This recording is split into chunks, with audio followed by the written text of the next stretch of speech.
y'all so much for joining us, everybody out there listening and watching and hanging out here. This crew right here. So what we're doing this evening is called the Co-Collective Creative, and that is just something ripped straight out of the pages of a Neil Donald Walsh book, and it's something I'm a big fan of, that context. And so here we are.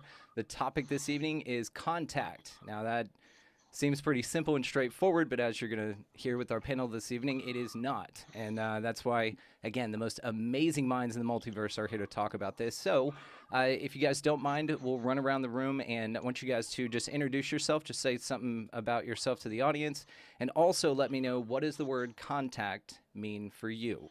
So if you don't mind, we will start with Denise Stoner. Denise, it's so good to see you. How are you?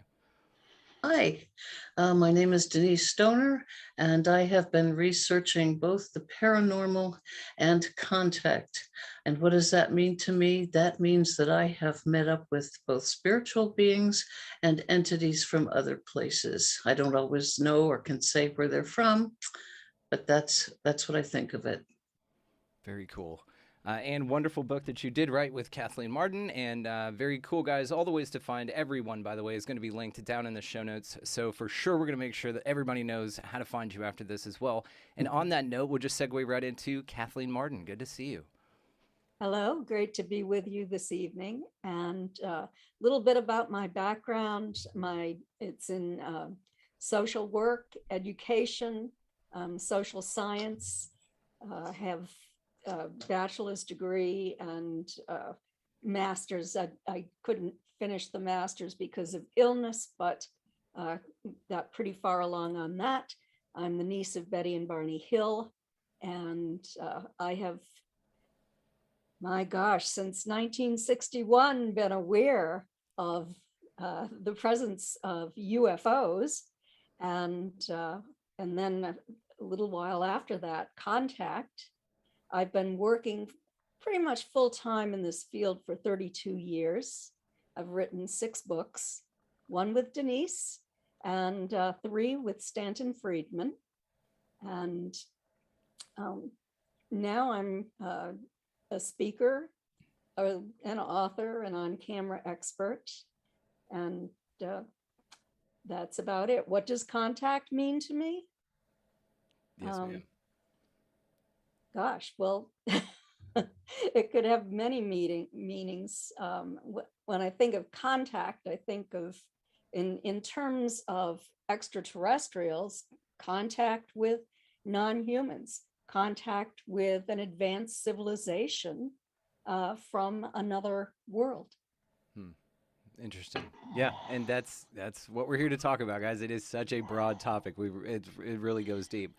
So Pamela Nance, it's good to see you. How are you? I'm good, Brandon. Thanks for having me. It's a pleasure to be with you guys tonight.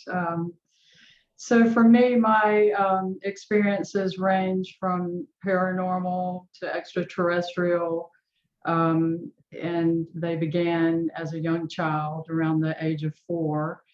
And have continued throughout my life with an out-of-body experience, a near-death experience, seeing craft in the sky, and actually having several encounters with off-planet beings.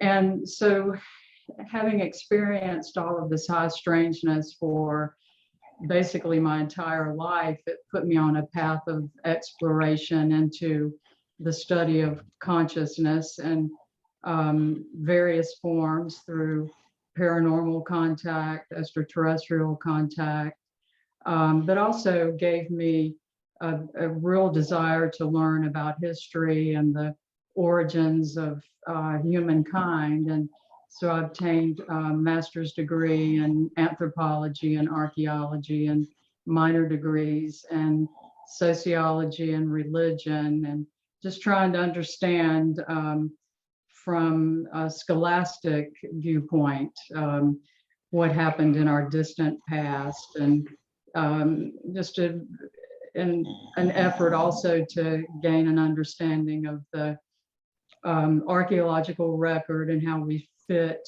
as humans into the history of our planet. And I also had a 30-year career at a leading medical university, in clinical trial research in areas of public health and biostatistical sciences. So that gave me a really good research background to pursue my interest in consciousness. And I guess for me, contact would entail the flow of consciousness, how it's come to me and through me through various experiences, not just one experience or one genre, but across genres or disciplines or however you want to term it. So Yeah, it's pretty much a lifelong pursuit. it's fascinating. And you guys definitely check out her website. It's going to be linked in the show description. It has some of the most incredible research that you're missing time where your voices overlap. I'm not going to ruin it, but it's fascinating. So let's keep it going here with Dr. Irena Scott. Just had Philip Mantle on when we were talking about his new book, UFO Landings UK. Flying Disc Press, you're in that family, as well as Ryan there. And so we were talking about the Beyond Pascagoula and how there's so much more to that case. And so it was really interesting. And so it's great to see you. How are you? Thank you for having me. Yes, Pascagoula is interesting. It happened in 1973. And due to his effort and a lot of others, we're finding a vast amount of information about it still. And so it's pretty amazing. You can go back in history and get it. My name's Irena Scott, and as I said, thank you for having me. And I've always been in science and retired in a scientific position. And so I was in the UFO closet for many, many, many years. But I sort of experienced UFOs when I was a very young child too, and later in different times. And then finally, when I retired, I sort of got into the field. And contact to me means, I think it means physical contact, but it also could mean quantum mechanics type contact too. That's one of the things. It goes deep. It certainly does. Mark Gober, it's so good to see you. How are you, brother? Brandon, I'm doing great. Thanks so much for having me back. And it's nice to meet everyone here. My background is in business. I used to work in investment banking in New York and then spent nearly a decade in Silicon Valley advising tech companies. So very different than the world of contact. But about 6 years ago, I had what I might call an intellectual awakening. I came across research related to the science of consciousness. And I went from a total nihilist to realizing there's more to life. So I've been on a nearly 6-year journey since then, in short, and have written 4 books, the 4th of which is coming out this month, called An End to Upside Down Contact, which is going to be talking about, Brandon's got the other books up. I have the other ones there. But it looks at human contact with other intelligences. And so I'm really excited to have this conversation. In terms of how I define contact, it's really, as I just said, it's communication with other intelligences, and that could be in a physical manner, but it also could be in a multidimensional manner, or also in the realm of consciousness in ways that are probably difficult to describe. Yeah, 100%. I've experienced some psychedelic experiences that would fit exactly into the category that you just talked about. So it's interesting. It goes really, really far. So Ryan Musgrave Evans. Oh, my bad. One quick, I should add that I'm not an experiencer, at least that I'm consciously aware of. So I've been kind of a third party observer and researcher. Yeah, same. You and I share this. I think third party is the reason that we haven't made contact. I kind of have a theory on that. Or if we have, they don't let us remember it, which there's a whole deep world in that as well. It's just amazing. So I'm right there with you, non-experiencer myself, but I love these people and love y'all's experience. And thank y'all so much for sharing it and your wisdom and insight on this. It's just incredible. Ryan Musgrave Evans, dude, good to see you, man. How are you? Yeah, I'm good, man. Thanks for having me. I'm very humbled to be here. This is an excellent lineup of dudes, that's for sure. Why you're here. Oh, thank you. Yeah, there's my book. Thanks, Brandon. Yeah, so I'm an experiencer, have been all my life, sporadically over my life. Lots of different, otherwise disparate kinds of phenomena. Poltergeist activity, shadow people, more typical close encounter, ET kind of phenomena would normally be categorized of. But what's happened in the last 10 years is that contact has really ramped up. The beings are allowing me to remember a lot more. And I now understand that they are the underlying cause of all those phenomena in my life, manifested in different ways depending on what kind of technologies they're using at the time. They call themselves the Mudjana. They are a flesh and blood race that I consider to be crypto-terrestrials due to them being indigenous to this earth, closely genetically affiliated with us. And so I wrote that book there as an investigation into their presence. So I don't talk about my own experiences till the end of it. I try to remain as objective as possible and go through, inspired by Jacques Vallée and also Mac Tony's, seek examples of cases of the beings that I know so well throughout folklore and superstitions in older times, all the way up to modern times. And the modern cases of Charles Hall and Chris Bledsoe and myself and Kelly Cale, Peter Curry in Australia, and try to demonstrate by building a profile that I call the CT profile, that these are largely one race of beings that are interacting with different people that I list through the book. But yeah, I'm just really happy to be here. I'm writing another book now that'll be published early next year. I am a Philip Mantle Goblin, along with Irene. Yeah, Philip Mantle is such a great bloke. He really goes above and beyond for his authors. And I'm just happy to be here, dudes. But I'm rambling, so I'll leave it there. Cool, and I hope that you can share some of your stories this evening. For all the everybody here this evening that doesn't know Brian, he is fascinating, and his cases, his perspective, his interactions will blow your mind. Some of the creepiest stories I've ever heard, by the way, on my show. It gave me the goosebumps like so many times, and I hope that you could share some of those tonight with us, buddy. And lastly, but of course not leastly, Jim Penniston. Jim, how are you, dude? I'm doing great. Well, my name's Jim Penniston. Up here. United States Air Force retired. And I am one of the few people, I think the only one on this panel, that conducted an Air Force investigation of a craft unknown origin. So, and you don't care about my academics. You don't care about my books. I don't care about them either. Let's get into the conversation, okay? Well, what's contact to you, and then we'll move into it. Contact is communications. I go along with Mark, actually. Exactly what Mark is saying. Okay. Yeah, same here, by the way.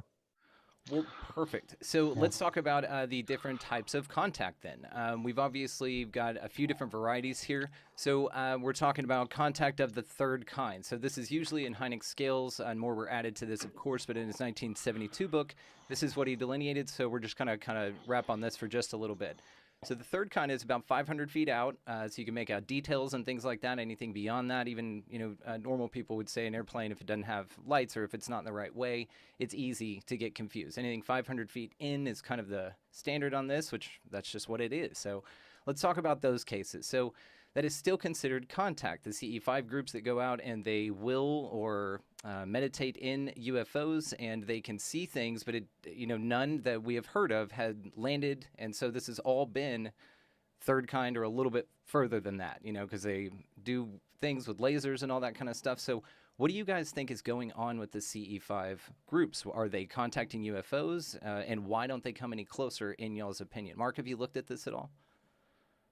I've heard about it a bit. And as you're talking, Brandon, I'm thinking about contact, not just from the UFO perspective, even though that's part of it, but also from just the realm of consciousness. So like a near-death experience, for example, people encounter other beings, and there's a big spectrum. Often they're benevolent, like beings of light or deceased relatives, but in a small percentage, they encounter demonic beings. So that's a bit different than what you're describing of trying to like summon in a craft effectively, which I have heard about as well. But I see it as a spectrum of essentially types of beings, probably different species that interact in different ways. That's what's so interesting is the variety, right? And how it's changed over time. So Pam, what do you think about the CE5 groups? And because they say that they make mental telepathy kind of contact with these UFOs, and that's how they're able to bring them in. Stephen Greer's work of vectoring in, and you basically are remote viewing a UFO that then comes in, and that sounds a ton like what Mark's talking about consciousness. What are your thoughts on it? Right. I have experienced some of that firsthand, and It happened in a group setting, and we were all very intent in our thoughts and focus on communicating with whatever was out there, trying to call in orbs or light beings. And I find my experience showed me was that in this group setting with enough intention and focus, something happens. I don't know if, it's almost like magic. If this energy that's out there, that's all around us, that maybe remains unseen for most of the time, if we target our consciousness and our intention towards this energy, does that give it the energy to manifest? Is it a two-way street? Are we feeding it, or is it feeding us, or is it a combination of both? Energy coming and going. It's almost mediumistic in a way, this focused intention. So I know that there are people who are very successful in manifesting these objects. So I'd like to, see more reports and read more firsthand information. I just know what I've experienced and a few YouTube videos that I've watched. And Chris Bledsoe has sent me numerous clips, that he's been able to sort of call in on his property. That's so funny you mentioned Chris. We met on a panel show the other evening, and now we're in communication. I'm going to have him over, so it's so interesting that you said that. And it is interesting also, this tie to consciousness, because this is one of the interesting things, right? At what level is this separation, if there is any at all? Because what's also interesting is whenever you're looking out at these people who are zooming in these UFOs with lasers, they're just out there. They don't come in. You can't really formulate or identify a craft, a metal object of any kind. It's just a light that seems to make sort of erratic movements that they can separate somehow from a satellite or anything else. So it could be anything, right? It could be a sprite. It could be, some sort of non-physical orb or something connected to consciousness that they seem to be connecting with. I was just curious about why no one has brought down a physical craft, which makes me think that they're not connecting with physical craft. They're doing... It's something else, maybe saying that it is, but staying out of view so that you just have to kind of take its word for it, if that makes sense. This is kind of the gray area of this stuff. So, Dr. Scott, have you ever been a part of a CE5 group? No. No? Do you want to go? I know somebody down the road. He's got a big bunch of lasers, and we'll just go shine them in the sky and hang out. I don't know. All right. It's an open invite, okay? But what are your thoughts on it? Have you heard of people doing this, connecting with UFOs mentally? And I know a guy named Peter Whitley. He's the international director of MUFON in Japan, and he astral travels onto UFOs, and it's fascinating. So what are your thoughts on that, the contact that we can mentally have with these things allegedly floating around up there? Well, I think it's probably mental, and I don't know anything about whether it's really UFOs or something else. But I think it's something that can put images in your mind, but you may not be able to see them, or they put the images of whatever they want you to see in. So they may be showing you all kinds of aliens and spaceships and everything else, but they may not be real. Yeah, I have thought of this too, that it's all like Jinn, and they just shapeshift, and they do Skinwalker, they just do whatever they want, shapeshift into anything because of the wide variety of this. And I might be jumping ahead. This is late conversation stuff, but Kathleen Martin, what do you think about the CE5 contact group, those activities? Well, this goes all the way back to 1965 when my Aunt Betty Hill was working with a team of scientists attempting to call in craft. She was pretty successful. They called it psychophysics experiments in those days. And there were craft that were coming in close and landing in my neighborhood and near the town that I lived in. And in April of 1965, one did land across the street from me on my grandparents' farm. And it was observed by two different people. It left physical trace evidence on the ground, and it took my mother and I onto the craft. We weren't there wanting to go on. We were in bed at the time, sleeping, but we both remembered part of what occurred. So more recently, I've been in a couple of CE5 experiments with Denise and Kevin Briggs and others. And sometimes craft comes in, not enough to satisfy me, just sort of lights in the sky, which I'm really not that interested in.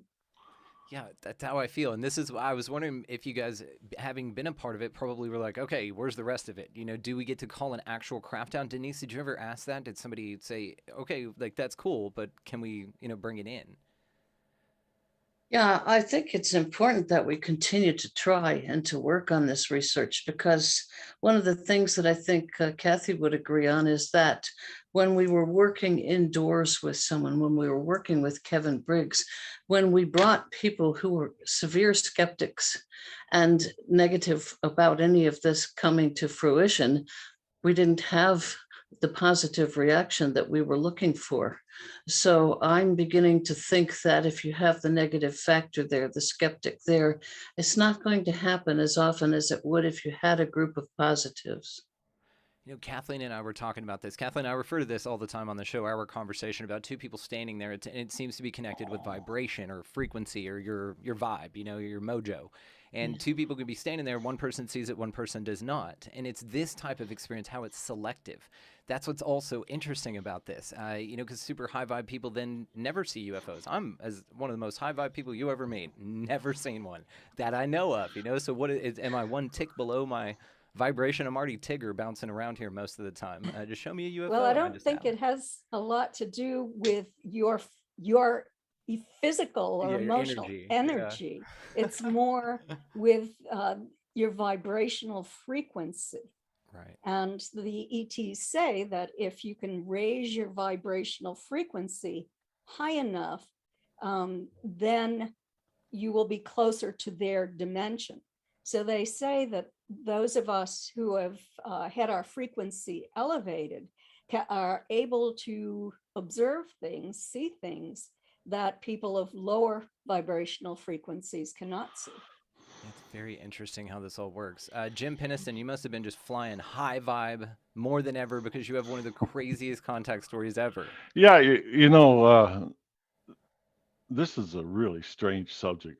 Okay, this whole thing about what you're talking about the C5. Okay, but it ties into. I hate to bring this up about a meeting I had with,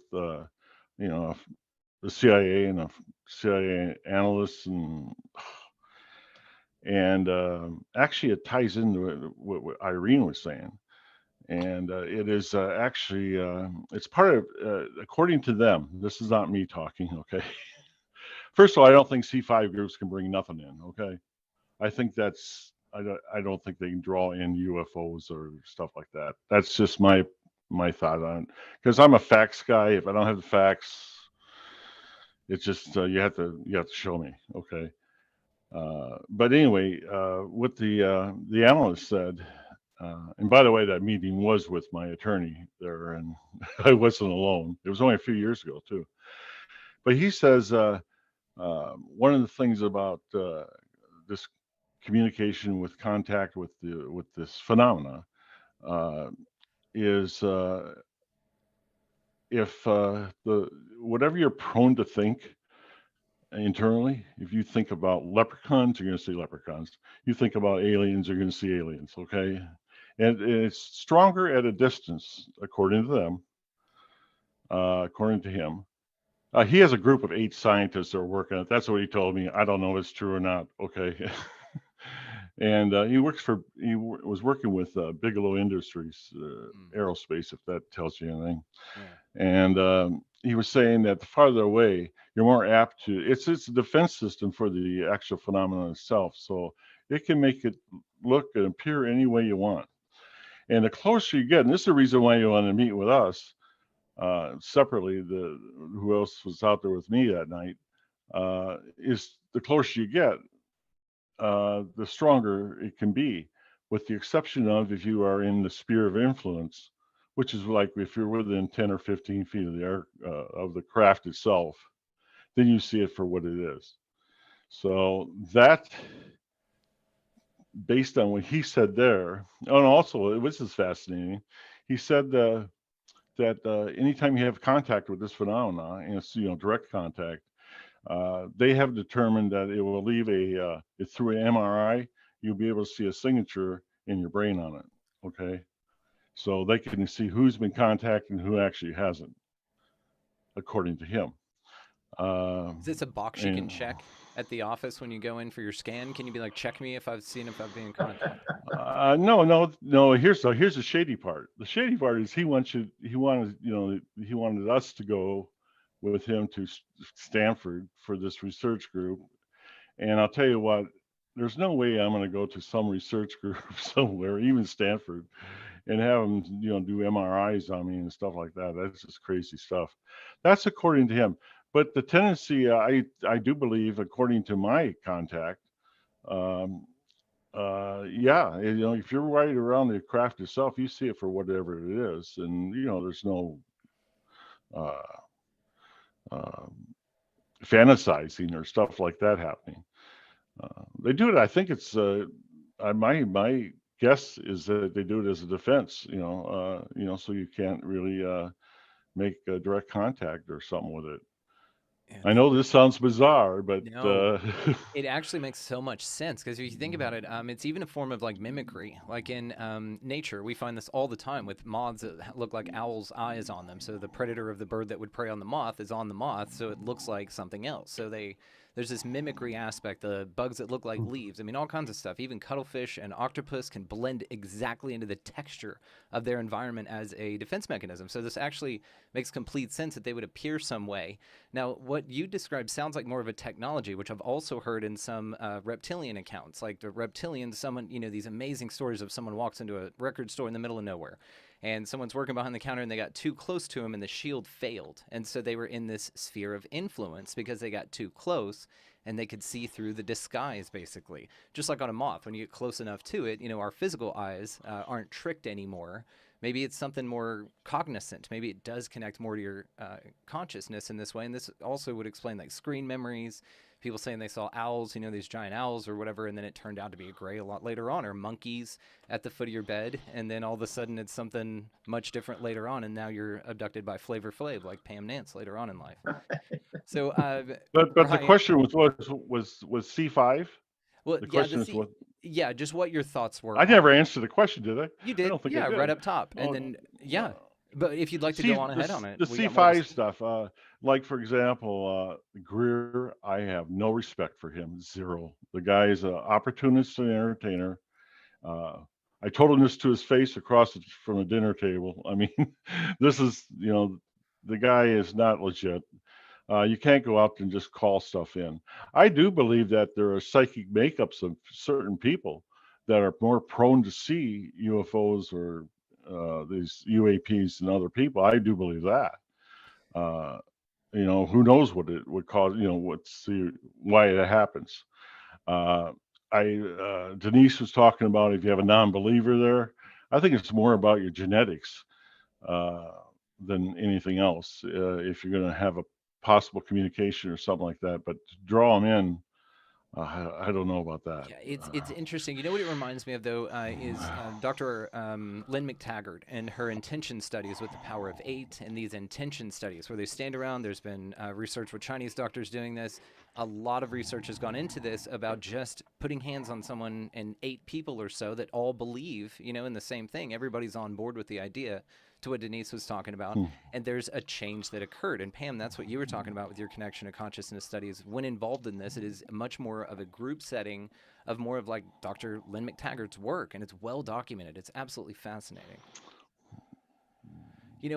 Also, I wanted to get Ryan's take on this. So, Ryan, have you ever been laying there in bed and you mentally call in a UFO, or are you more like, not tonight, guys? Because I'm shocked they've let you hang out with us for this long. You should have been abducted by now. On your schedule. I am still here, aren't I? Right. Yeah. No.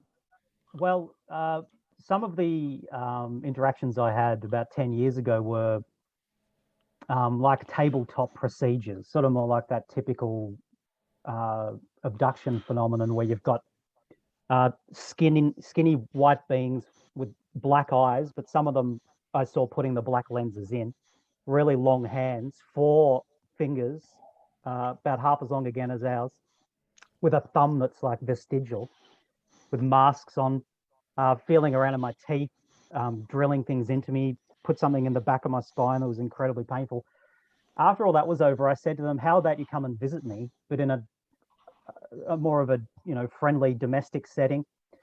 Come and have a beer with me or a coffee or something. So it was like a couple of nights later that I was standing in the kitchen with my wife, and it was having this discussion with her about things, and it was an interesting discussion at the time, but I can't remember what it was about. And then all of a sudden my mind started to cloud over. I felt tired. I knelt down on all fours. I crawled out of the room and I started lining up socks, taking socks. This is a common thing that happens to me where once they've finished interacting with me, I seem to go into a certain state of mind where I become like obsessive compulsive and start lining up money, sorting out socks. Then I levitated, put me back into bed, and then I realized that my wife was still in bed and it hadn't been my wife. And then the screen memory fell away, and she was a tall, fair woman with huge blue eyes and a tight black suit with a circular thing on her chest, leaning against the kitchen counter. And then I started to get afraid, and she said to me, I roll my eyes at you, meaning like as a rebuke, because I should know not to be that afraid. And then she left, and that was as an invitation. And then she opened the door and I heard her walking out down the steps. And then another time, a CE5-like event. I've never done it with people in a circle or anything like that, but another one was my daughter and I saw a triangular craft when we were looking at the sky. And I'd been looking up into the sky wanting something like this to happen.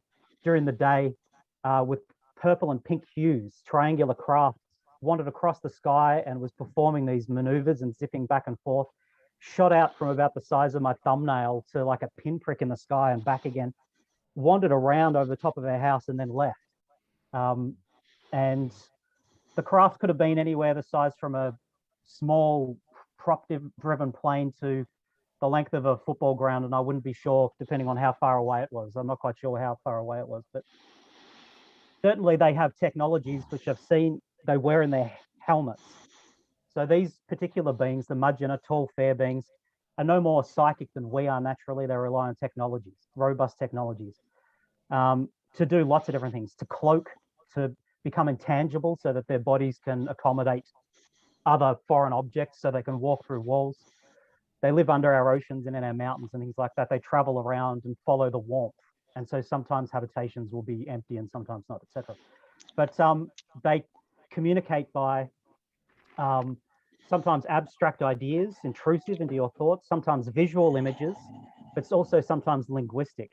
So you'll get a silent voice right in the center of your mind, but sometimes obviously masculine, sometimes obviously feminine, or sometimes neither, just sort of neutral. The information will be expressed in a language that you speak, but it will be expressed much faster than a person could actually articulate. So it's like a packet of information, and it hits almost like a thump. And sometimes if they're quite close, when I do it, my ears pop.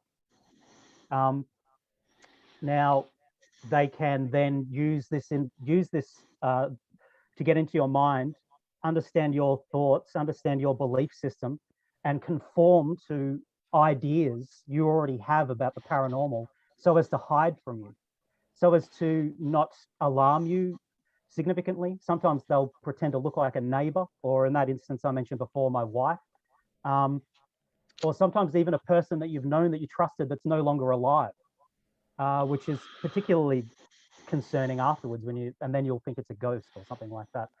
But yes, for sure, they can, and they said to me, we apologize for the mesmerization. We apologize for the memory alteration. So these are the words in English they're using in particular. So they're the words I use in my books.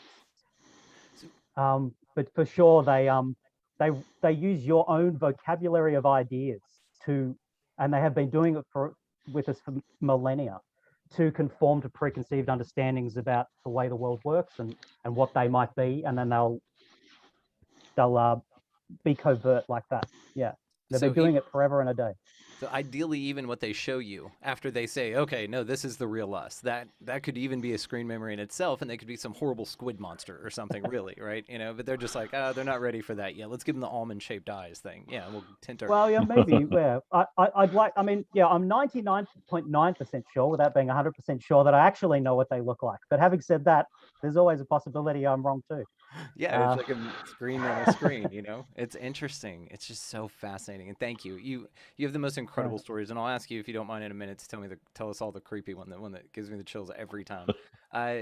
Denise, what if you don't mind, would you share your contact story with us?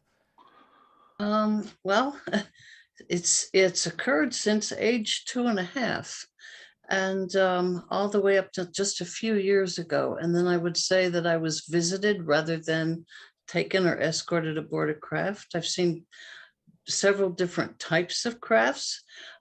Some I had help with hypnosis to just fill in the blanks, some things that I knew consciously, and I was missing a little piece of tape in between. So I've been escorted by a gray with the great big eyes. He was a small figure when I was a child, and I have recently noted that he has aged. And I never thought that they would age. I've never seen it written, but I can see it in his face. And the other was a mantis entity who was a scientist, and he was working on anything and all things science and medical. He did a medical procedure. He just did what he was supposed to do and didn't react one way or the other. He just went about his business. I've seen a reptilian twice, and I didn't ever care to see one again. So the main two are the mantis and my gray. I call him my escort. You know, I'm curious on a side note here, just how the mantis interfaces with its reality. Like, no opposable thumb. I'm picturing the little arm things. Like, how does it, like, push buttons and hold beakers? You're talking scientists. How does it get its little coat on with those arms like that? Does it have, like, a thumb or anything? Like, this is a genuine question. I know it sounds silly. I'm actually just curious about the logistics. The one I saw did not have a coat on. Okay, fair enough. And was manipulating large type instruments, managed to get them where they had to go. I had a needle put in my navel. I had other practices done. And the only expression or emotion that I saw in his face was when I screamed and I yelled and I said, "Stop it." And I said I was in pain. And he leaned right close to my face and looked as if, "What's the matter? Why are you doing that?" He wasn't sure what this reaction was all about. And so that's basically what I saw of him. He had an odd stance. His legs were kind of almost in an M shape. He was very, very strong, but you wouldn't know it just looking at him. He looked very slender, like a mantis. But he could, I think, leap across a room without any effort whatsoever. We've got a few out on the ranch. They're this big, and they can jump, you know, forever. So I can imagine you scale that up to something our size or a little bit bigger. That'd be terrifying. That's very interesting. And another question I just wanted to ask you on this was the transition from doorway to UFO. Do you mind telling us that? This is fascinating, guys. Oh, well, you mean how I got from my bedroom? Once when I was 2.5 and I first met this entity, he came through my wallpaper, and my wallpaper was all nursery rhyme characters. So I had been looking out the window and saw a craft. My grandfather had the fear on his face when I said, "What's Humpty Dumpty doing up in the sky?" That's who I thought it was. And he put me to bed, and I was looking for Humpty Dumpty in my wallpaper, the nursery rhyme. When this little character came out, he was wearing a hood, long bell-shaped sleeves. I couldn't see one hand, but the other one was carrying some sort of instrument with a light on the end or tool. And he asked me to go with him. And I was a friendly kid, sociable. So I said, okay. And I could see the big dark eyes under the hood. He took my hand, he touched that instrument to the wallpaper in the hallway, and we went right through. And the next thing I knew, I was in a place I didn't recognize. Now I realize it was a craft, and there were other children there. And that's what's so fascinating is on the other side of a wall where there should have been a room, you instead stepped into a craft. So it replaced an environment, which is wild to me. So you mentally just stepped into a place that shouldn't have been there. It's like opening a door to your closet and it being Narnia behind it. It doesn't, make sense. It's cognitively for us, we have a real tough time even wrapping our minds around this, let alone that Humpty Dumpty came out and hung out with you for a little bit, which is super cool. So Pam, I was curious, if you don't mind, while we're on the contact stories thread here, if you don't mind just telling us about one of your most poignant. I like your Flavor Flav story, but it's just Okay. Yeah, Um, the Flavor Flav. Well, I had an experience as a 10-year-old. I was in my room one night preparing to go to sleep and just felt a presence beside the bed and saw two humanoid beings standing there, very, very human, except for their eyes. Their eyes were very large and dark. But other than that, they had human hair that was sort of lightish brown. They were dressed in black bodysuits, black turtleneck, black pants, a male and a female. And they communicated to me telepathically that they were there to take me because of some karma that needed to be rebalanced from a past life of about 5,000 years ago. And they indicated that in this past life, I had beheaded a sacred white elephant, and they were there to help me. But as a 10-year-old child raised in a Southern Baptist community, I was quite confused, pretty frightened. And the man had this huge timepiece. It looked like a giant pocket watch, and he held it in front of me. And he said, as the hand goes around from like 12 to 12, meaning I guess 60 seconds, we're going to take you. And he held the stopwatch up in front of me, and I watched the seconds tick down. And then I was like on my back being floated out of my bedroom window on board a craft. And while I was on the craft, I couldn't see them, but I could feel that they were behind me doing some type of procedure around my head. I didn't have any pain. I was just extremely frightened. They continued doing whatever they were doing. I would like sort of look back, but was more frightened than anything. I just really didn't want to know what was going on. And the next memory I had, I was back in my bed, and I became very confused. They had relayed this story to me that I'd beheaded this sacred white elephant, and they were there to take me, and they had done some procedure to me on the craft. So as I kind of regained my senses, I thought that I'd actually been beheaded, that they had taken my head. And I was just completely hysterical. My dad had left to go pick my mom up from a second shift job. My younger brother was asleep, and my oldest sister was in the kitchen doing her homework.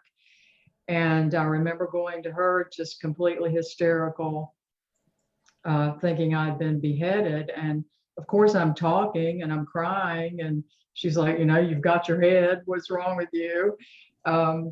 But no one could console me and convince me otherwise. And what had happened to me was very real, but confusing. But what was interesting, maybe the next day or a couple of days later, I developed a really intense rash from the neck up, covering my entire face.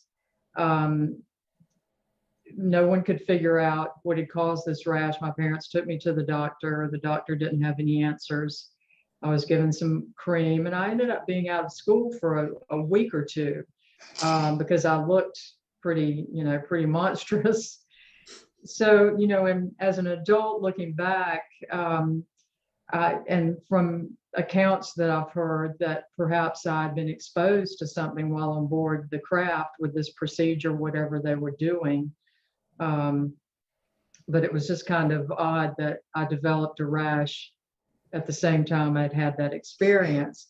But that really, it really was quite traumatic until I became a little bit older and started exploring as a teenager,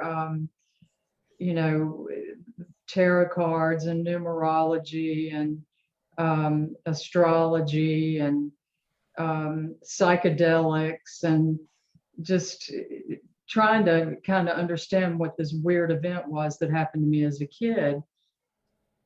And not only that event, but numerous other things as a child, paranormal, craft sightings, one event with my entire family. And it was just, a catalyst that put me on this lifetime of exploration and discovery as to what happened to me that night.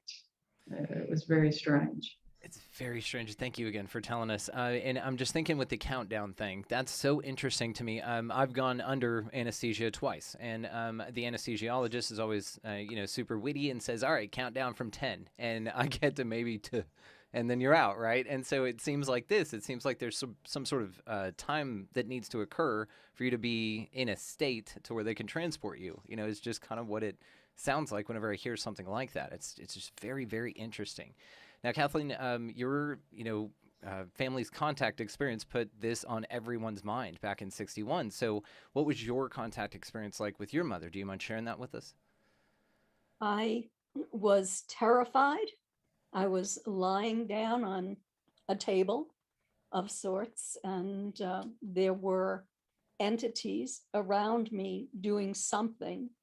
And I only know that because I opened my eyes and I had the memory of that, but it was years before I could actually break through that trauma and see what their faces looked like. And, it was just the Greys, the same as took my aunt and uncle. And,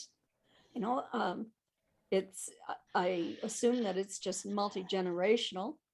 In my family, they told me, communicated telepathically to me time and time again as they took me periodically over my lifetime, that they were extraordinarily concerned about environmental toxins in my body.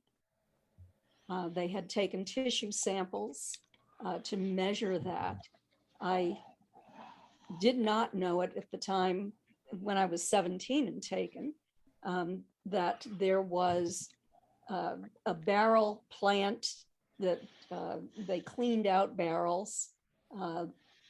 The chemicals in the barrels ended up leaching into the stream that went into the lake, that went into the groundwater around me. It became a disaster area, a major Superfund site.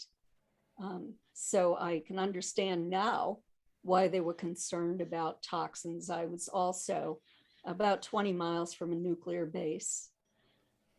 And I don't know if the concern was about me, if it was about humans, or if it was about the ova that they were extracting to create whatever they were doing. So I can't say for certain. I was terrified for many years that it had a huge impact on my life.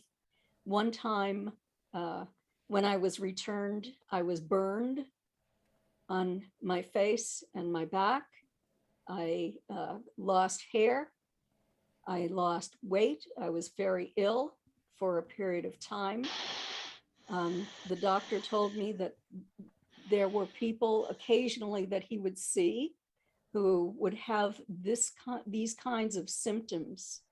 And the doctors discussed it, but they didn't know what caused those symptoms. And finally, through sheer force of will, I decided I was going to break through the terror that I was living with, and this negative attitude toward what was occurring. And it was through hypnosis, self-hypnosis, and having a rapid induction keywords that I could say to myself. And I am a quantum healing hypnosis practitioner, and I was also trained as a hypnotherapist. So I trained myself to overcome the fight or flight response and to project love in their direction rather than this terror. And when I did that, they started to communicate with me. And I was very pleased about that. And they told me, for example, telepathically, that they love me. I don't know if they really do, but it certainly felt good. And I believe it. It helped me to heal. That I am family. That's another thing that they said.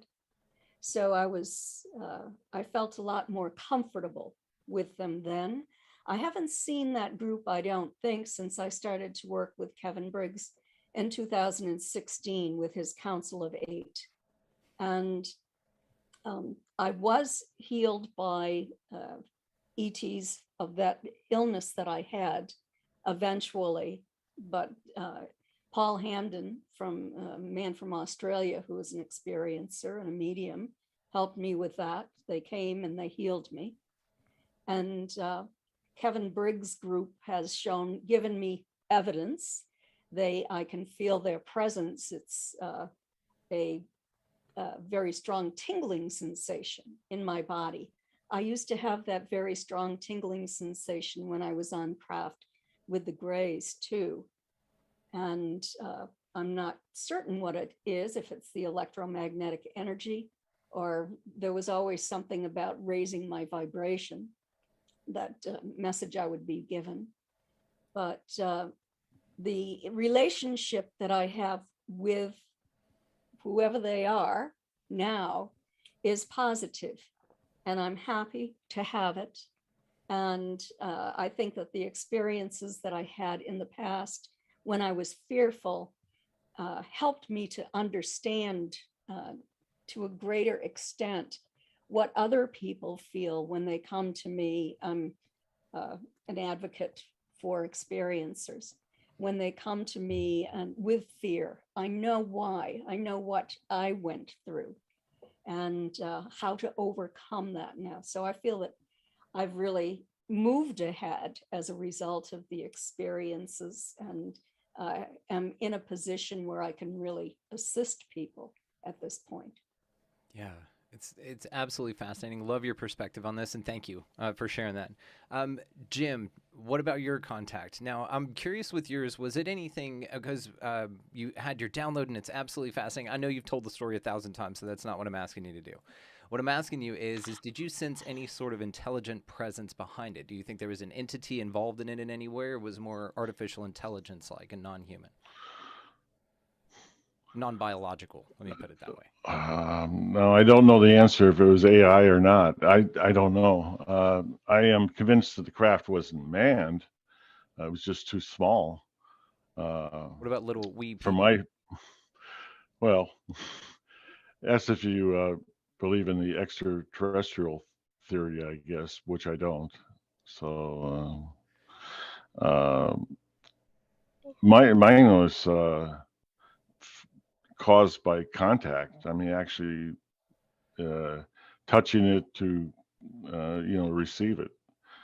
I don't think it was something that was I was really supposed to happen. I tell you, I'm listening to these other people. This sounds like, oh my God, all this trauma I'm listening to, and I thought up to this point, I thought I had contact, but apparently not. I've never had any of this stuff happen to me. So my contact is just like totally different. Okay, it was physical. Then, except for the the activation of the light with or technology that I call light, which actually was communication. And can I relate to some of the stuff they say? Yeah, I mean, afterwards you have trauma from it. I definitely did. Uh, uh, the only way for me to deal with trauma is to confront it, directly, write about it, talk about it to a certain point. But yeah, I'm a little bit taken back here.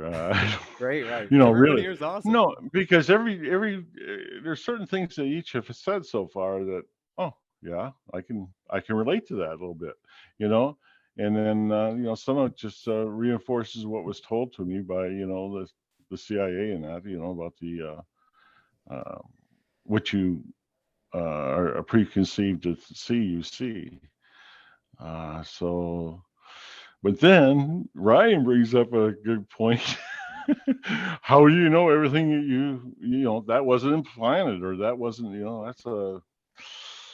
that's a tough one. I don't know.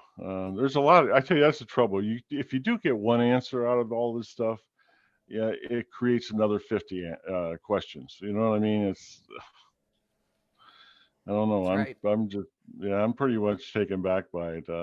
I mean, this sounds horrifying what these people are telling me. I mean, oh, Well, you were pretty scarred from your experience, and what's interesting about it, I was, you I really was, were. but I've talked but to I people think about it. they're still having stuff happen to Well, them. Yeah, and you may be as well. They just may sense that you're not okay with it and don't let you remember. This is the other interesting part about this. You can that's go right, Ryan. Ain't that right? I might right. not Yeah, know. Ryan knows.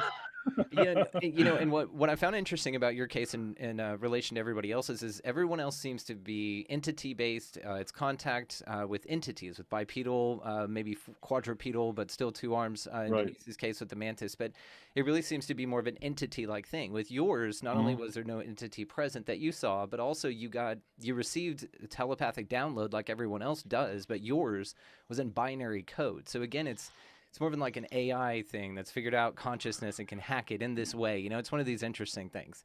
But Yeah, that's and what's so interesting. so and it was actually discovered 30 years afterwards, Right, right. and it wasn't by me. So yeah, so it's pretty bizarre actually. It's, I mean, those things. I've come to terms with most of it. I mean, I think the best therapy you have is write about it. I mean, I'm sure you all have books out there, and I bet you all write several books because it does. It's a good thing to write books.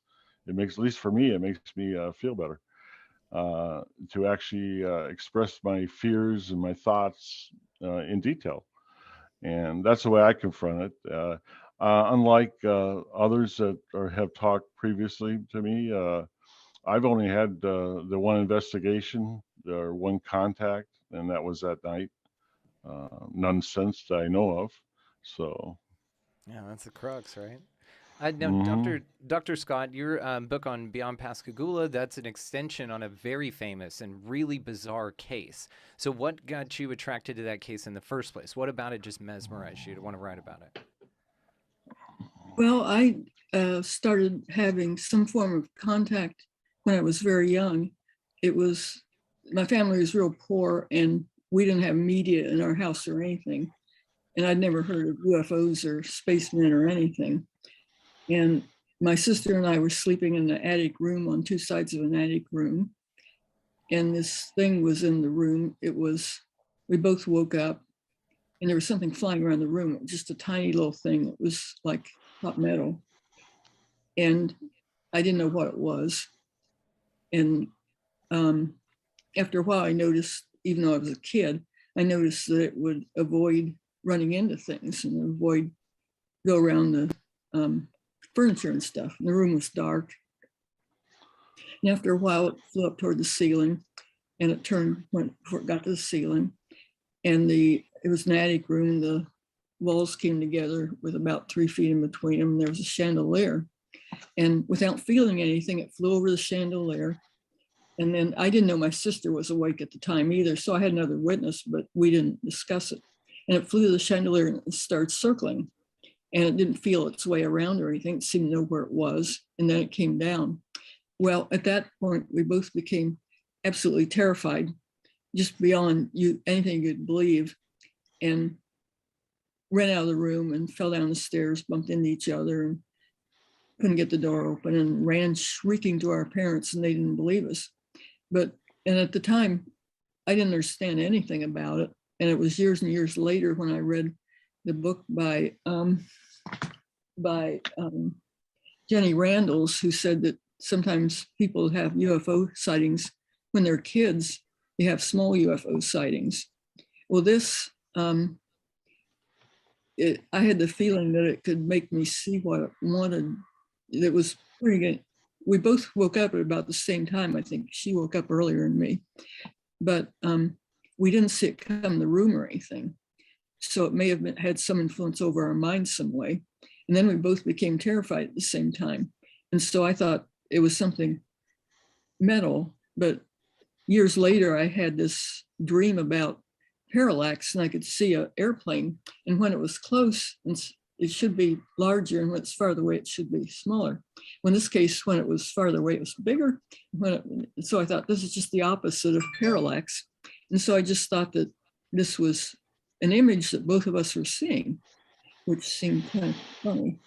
But we'd never heard of UFOs or anything, and I don't have anything idea what it was, but I thought there was something, contact and something like mind control going on.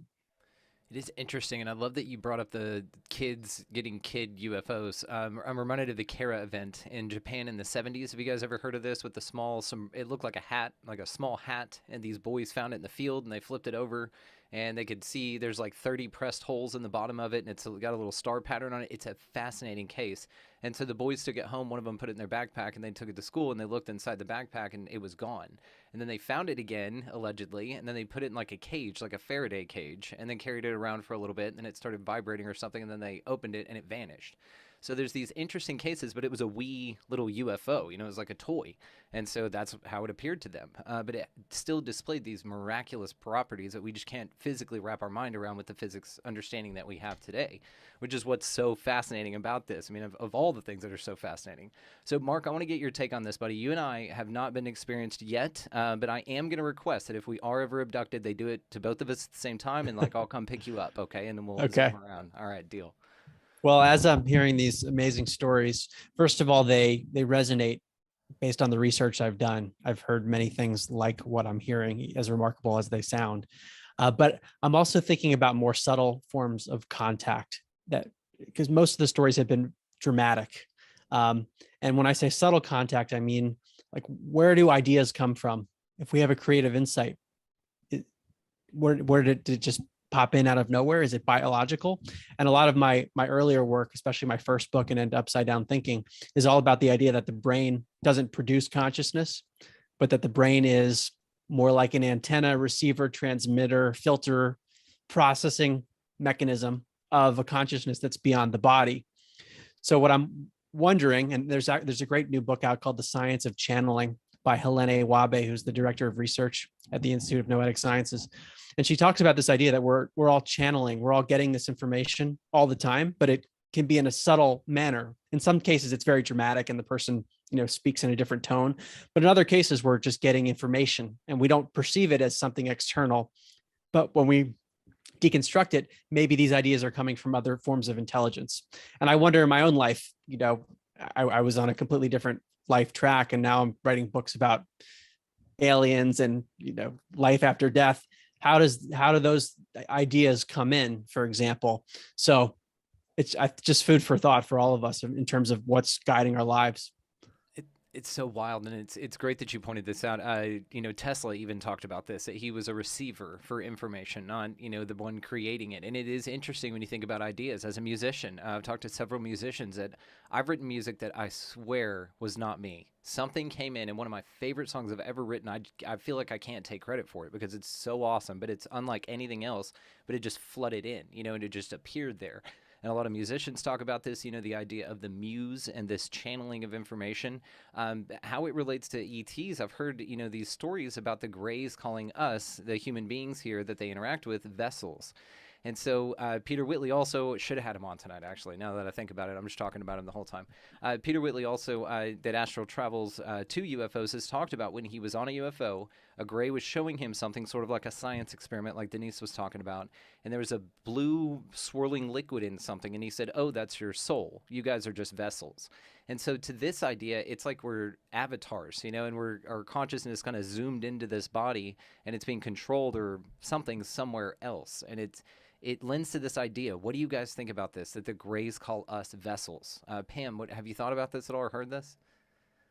I haven't really thought or heard about it as far as coming from the Greys, but I do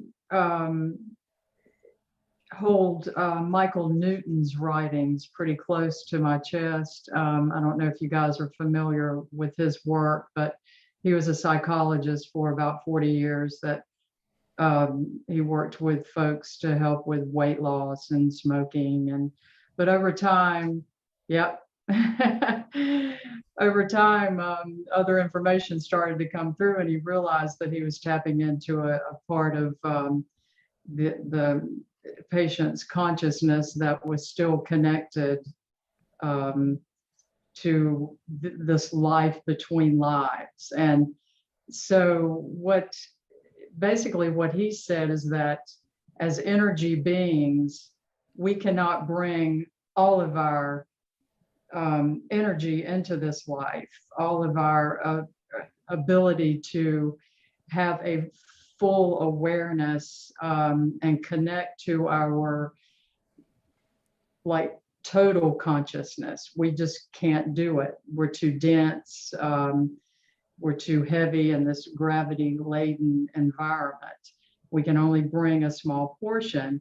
So we leave part of ourselves or the most of ourselves on this other side. And perhaps that's what we're connected to, is that piece of consciousness that we've heard referred to as the higher self, or the golden cord that connects us to our higher self that has been written about for ages. So I think that there is a connection to this other realm, this other side. But I'm not that well versed on what people are getting from the Greys as far as them holding our souls. Yeah, and this is why they can manipulate and all this kind of stuff, is they kind of know something we don't. And to what you said about us being, in my mind as you were describing this, I'm thinking of those mini submarines, that they send down to the Marianas Trench, or these things that go into really hostile places, around these thermal vents under the ocean or something, where we can't go, but we want to see what's going on. So we create machines to go do it for us, or interact with a hostile environment or environment not conducive to our survival. And so it's almost like our consciousness is there. It's, from anyone's point of view, a little crab running around on that thing, it's intelligently controlled, but it's by us. So we have this kind of as above, so below sort of model to look at this. And I just find it interesting that now we're the drones. That just blows my mind, if that's, something to ponder. It just seems so interesting to me. So Denise, what do you think? Are we just vessels? Is this just a game, and me and you are at some sleepover in the other side, and we're just all playing this game on I don't think it's a game, and I'm well familiar with what Pam was talking about, and I've read all those books, and I felt drawn into what I feel comfortable with when I read those. But as far as the souls, I had an experience that I can't explain. On a craft where there were many people and several different types of entities, and they were asking us to do a project of theirs that they weren't even comfortable with. And I was given a black box that had no seams. It had nothing in the way of an entry that I could see. It didn't weigh very much. I felt emotional when they gave it to me. Some people were trying to run away from the situation. There were 2 different aisles in this huge craft. It had a balcony, and I was taken from here in Florida. And when the balcony opened, I thought I was going to fall. Something held me I even recognized a person that I know in my city now and verified it by asking him if he owned an outfit like he was wearing. And he said, "You'll never see it. I only wear that at home." Well, I did see it. But we were asked at a certain queue to drop the boxes off the balcony. I was looking down at granite cliffs and pine trees and little A-framed homes, and it was very cold. And when they gave the cue, I dropped the box and it went halfway down towards this little A-frame and then just disappeared, dispersed in a kind of a sparkly situation. Was that the snow? I don't know, but the box disappeared. And then I was told that that box contained the soul of a new hybrid, and it was going to the parents where it would be reborn. Oh, like in the movie Prometheus, you know, where the guy's standing on the thing, he drinks and his biology, and he falls in and creates us, allegedly. This is My husband fascinating. had been removed from the bedroom. He found himself at the computer, and he came through. My cheeks were all rosy and ice cold. My feet were cold. The bottom of my nightgown was all wet. I mean, so trace evidence. This is definitely first kind here. What I was thinking about with this is, okay, so the hybrids I'd like to talk to you guys about now. We can go down that vein, but one of the things that's interesting about this is on a very deep level, perhaps, these entities exist in another dimension, let's say, and they don't vibrate at the frequency of 3D. And that's why they need to take our astral body or a piece of us or invite us in some form that can phase through walls and doors and roofs and all kinds of stuff, and then go aboard a craft or an area outside of our space and time to do something, right? Now, do you think that the hybrid program could be a way of them infusing with our DNA so that they can walk amongst us and be on this plane, not necessarily physically so that we wouldn't be able to, point them out or distinguish them from any other human walking around, but also vibrationally, like that they need to get something in our DNA or something here to exist in this physical 3D plane. What do you guys think about that? I'll say something. Yeah, please. The Mudgeonah don't talk in those kinds of terms, and the way they seem to come across to me and the way they express themselves is that they are just as flesh and blood as we are, and they don't use terminology, although other beings may, like vibrations and they hardly ever talk about different dimensions as well. But they do require our DNA, and they are closely enough related to us to interbreed with us, and they don't need to augment that process necessarily with science as well. They are that closely related to us, but their genomics are unraveling, and they are susceptible to diseases that we aren't, to a lot of dust and pollen is an allergen to them. If they're injured, it takes them a lot longer to heal than we do, and they are constantly reinforcing their genomic structure with ours over their generations, so they utilize us in that way. So in a certain way, we are free-range ancient humans to them, where they are. It's quite complicated, their association, their history, their relationship with us genetically. But to make a long story short, they are a version of us that is in a much worse state. But they can't really work out a way to successfully, permanently fix that problem. So from time to time, they need access to us. And sometimes it's in the old-fashioned way where they actually copulate with us, and there's a famous case of Peter Curry in Sydney in 1992, the tall, fair woman he had an interaction with. And then again, Antonio Villas-Boas in Brazil in 1957 had an interaction like that. And this is the same race that I know, the fair, blue-eyed ones. And they're doing that not to try to walk and be more flesh and blood and somehow be more physical than us. They are the bone of our bone, the flesh of our flesh. And they've said that to me on a couple of occasions. We are you. We are the same as you. But they require our assistance and augmentation. They've been succubi and incubi all through the ages. In Gaelic mythology, they're called Lan and She, the fairy lover. They'll come and interact with us in that way.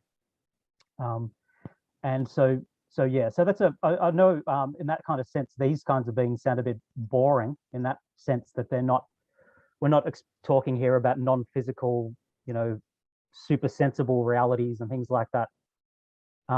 They have mentioned to me a place they call Agaling, the Black Star, which is a place beyond duality that they use to travel out through portals from here to there, a place that is neither this nor that. It's not actualized reality. It is all potential. It is all worlds at once in one, and no worlds, everything and nothing. And they use that to move. So that is interdimensionality, I suppose. And that's, but their technologies are so advanced that the dichotomy between physicality and non-physicality kind of breaks down. Because if you're talking about being able to achieve that kind of thing through robust technologies, or shift your atomic structure to walk through solid walls, are you a spiritual being suddenly, or are you still a material being? I mean, that depends on how you want to define your terms, really. But yeah, so that's a boring answer from me, really. But the Mudgeonah don't claim to be so,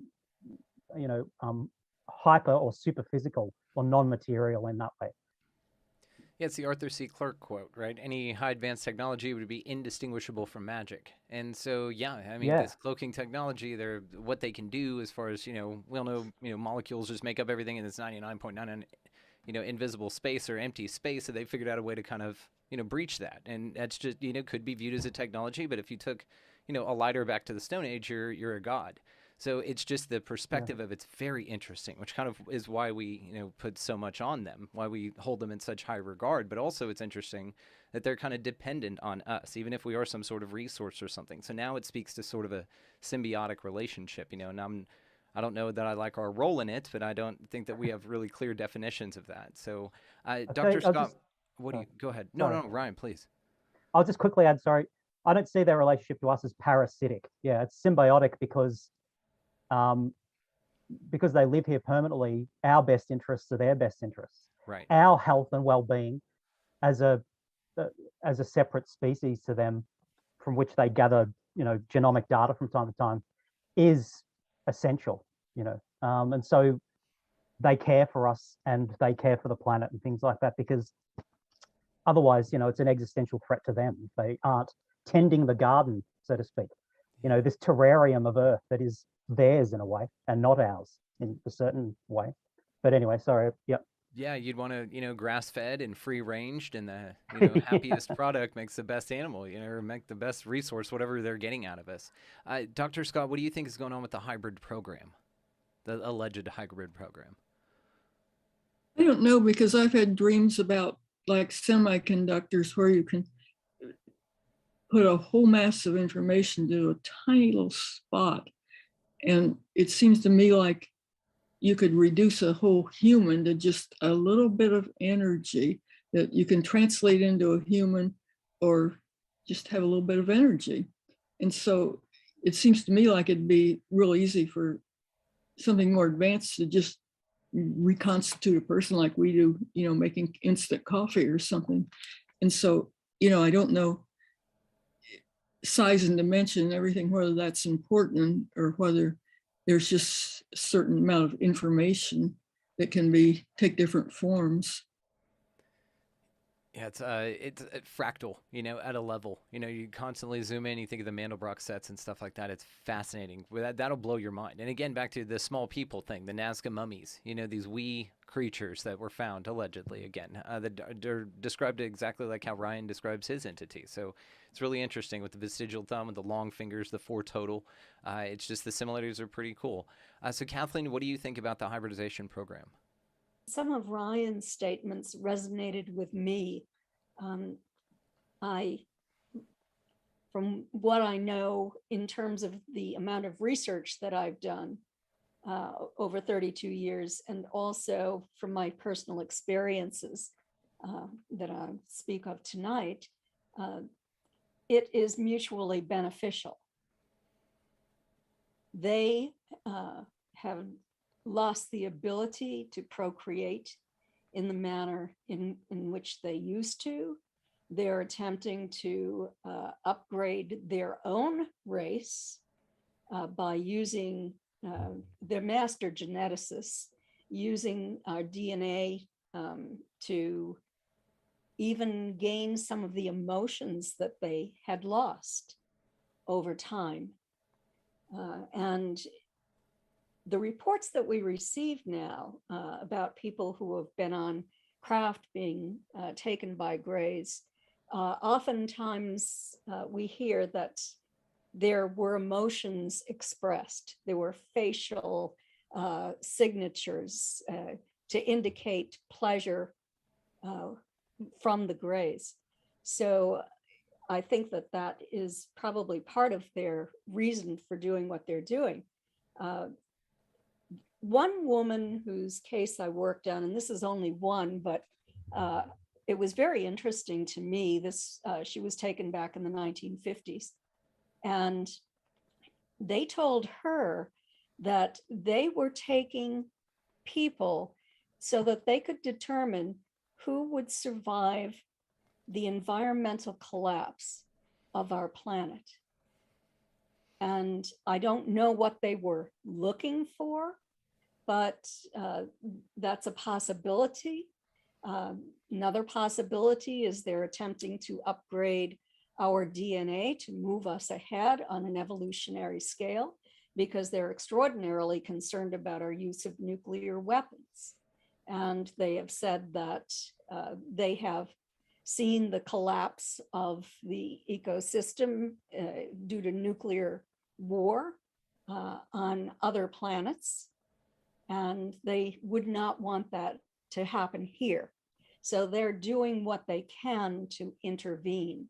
In terms of hybrids living on our planet, from my knowledge of sociology and human development, I can't imagine that a hybrid raised on an ET craft in an ET environment could ever be fully human and behave as a human being on this planet. I mean, I could be wrong. People have said, but they're so intelligent. I don't think intelligence has anything to do with that. I think that it's more maybe emotional intelligence, but it's part of just being human. And in terms of being on craft, I wanted just to say, it seemed like I was as real as I am in this room right now. And they seemed as real. They seemed like I was interacting with other humans, only they didn't have a human appearance. So, Interesting. That's sort of my take on it. Yeah, and it's a great observation. It's a great point that you make. Denise, what are your thoughts? Oh, I'd have to agree, but I mean, I resonate with several people here tonight. I think we've all had our own experiences, and we're beginning to examine them and compare them, the commonalities among each other. Where does the truth lie? What are we willing to accept and take as our own? I have very strong feelings about mine. From age 2.5 until just a couple of years ago, I was awake. I know what was going on. I know what my escort looked like in the beginning and looks like now. And what Pam said, we've got to start working with consciousness, and do we leave a part of us behind? And many of us have had near-death experiences. I've had one, and I've seen a couple of things that are awfully close to what we experience in our ET world. That is what is so interesting. The variety of ways that the human brain can get into this state and either raise vibration, if we want to put it that way, but either way, thin a veil of some sort. You kind of switch off a filter or something. Again, I'm thinking of meditation practices, absolutely the contact experience, near death, absolutely. Out of body experiences mimic this. Astral travel does the same thing. Psychedelic experiences from a variety of different types of psychedelics as well. You talk about the machine elves with the DMT, you talk about all sorts of things on psilocybin. LSD is a completely different thing, but these things mimic contact. You contact with intelligent beings. You're in a different world that feels very, very real. It perturbs your filter of this stable reality that you're in. But it's very familiar. It's something that you can absolutely swear, but when you come back, it's very hard to articulate. So on these levels, it seems that this can be accessed in a few different ways, but it's just so interesting the variety of ways that this appears to everyone, as well as it seems the consistency. A question I've been asking contactees lately has been, have you ever been contacted by a different type of entity? Usually it's the same one forever. It's if you're contacted by the Pleiadians, that's your crew, and that's who you see forever. You might see a gray every now and then, but really you stick to that. Now, Denise, you have an interesting case where you've seen a variety. Ryan, you've had a very specific type of interaction. Same with Jim, same with Kathleen. So, and Dr. Scott as well. It seems that this thing just kind of has these preferences of how it presents itself to you. Now, this kind of changes as well. Like in Pam's case, it started as something different and evolved into these humanoid looking beings that were just standing there. So this variety of type of contact is what's so fascinating to me, and I know to a lot of y'all as well, is how it presents itself, and also how the human being is able to achieve this through a variety of different ways rather than just seeing a craft in the sky and now I'm on board it. That is something that's fascinating to me. So what do you guys think consciousness plays into specifically the non-human intelligences that we're talking about here in that type of contact? What role does consciousness play in this? Pam, do you have a thought on that? Oh dear. Well, it's a deep one. Just a that softball, is, lobbed it up for you. I think consciousness comes into play. It has to come in from your perspective and what you've experienced and how you interpret consciousness. For me, it began as a very young child. This alteration in what should be a normal, conscious, everyday life was anything but. I had just really bizarre experiences beginning at 4, continuing through the age of 5 to 9, when I could like leave my body and fly around, and then the 2 beings, at the age of 10. And so my perspective was quite different than, say, my group of friends that I ended up being really close to. And as a teenager, they were very open-minded and, believed my experiences, but they were coming from a different perspective. And it was when I became much older, and I met people who had encounters and or studied different mechanisms to change consciousness, that I realized that I wasn't alone as far as my perspective and how I perceived my conscious environment. But I think it has to be affected by what you experience and the path that you're led down. It's not one size fits all. And I'm not sure if I even answered your question.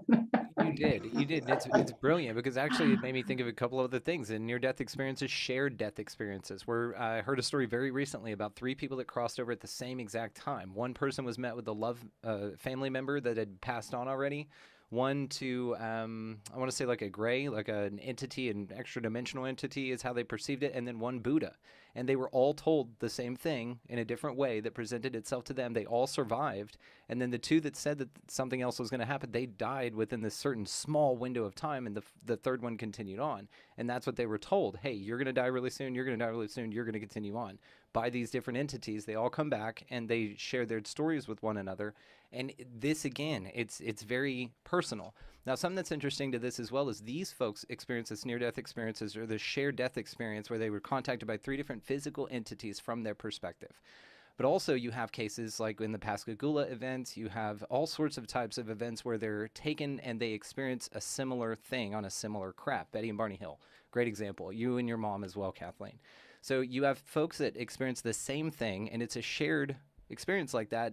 The same entities appear, and so this also runs a ripple in this thing. It's like they're one step ahead. It just, like Jim, like you said, man, it just makes you ask 1,000 million more questions. It just never ending on this thing. So Mark, I know you have some thoughts on consciousness and how this ties in. You joined us for last week's co-collective, so thank you for coming, back to back. What are your thoughts on that, man? Consciousness and ET contact, dude. Well, the way I look at consciousness is that it is the basis of all reality, and that we're all interconnected at the level of consciousness, even though we perceive separation. And to me, that would apply to all other life forms. So contact is with, in some ways, it's with ourself, but it's with a different form of an individuation, which to me lends credence to the idea that these beings care about what happens to us because we are them to some degree.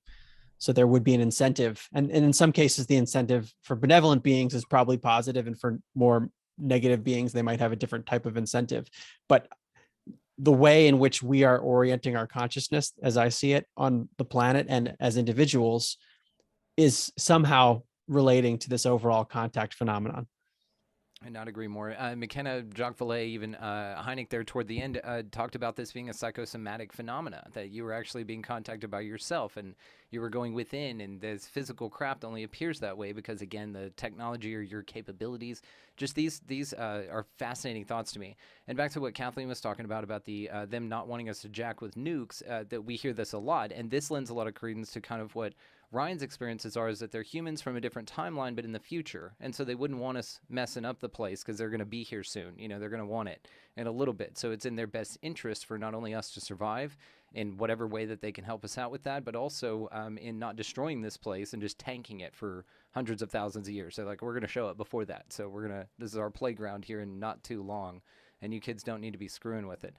This is the same reason I don't give my chickens matches. They just don't. They would burn the coop down. You just leave it alone. Just don't give them that stuff. They're better off without it. They don't need it anyway. So to one of these things as well, I'm very curious about, Ryan, what is your perspective on this tie to consciousness? And if you don't mind, will you tell that story about your room? Ugh. Oh, yeah. With the consciousness thing, well, I've always had a soft spot for idealism. You know, when you're talking about in philosophy, in metaphysics, idealism is the opposite, really, on the spectrum of materialism. Is all reality material? Is all reality an idea? Is it all consciousness as base reality? Yeah. And I've always had a soft spot for that kind of idea. And I think the Majjana have an understanding of the world that is something like that as well. And I used to think that, but I've sort of, my perspective shifted a little bit to think that their understanding of it is a monism, in the sense that they think that all reality is made out of one substance, yes, but that it is a substance that has the properties of both mind and matter. So it's not idealism and it's not materialism. It's some kind of mixture of the two from their perspective. I'm fairly certain that's the way they see things. They don't have that distinction that we normally have between the two. And as for their technologies, they use technologies that interface with their consciousness, with their minds. They definitely do, yeah. And they wear helmets. These helmets, they're suits that you normally see these beings in, actually dark, with goggles that glow red at night, with a long nose piece that hangs down. Yeah, that's it. And a helmet.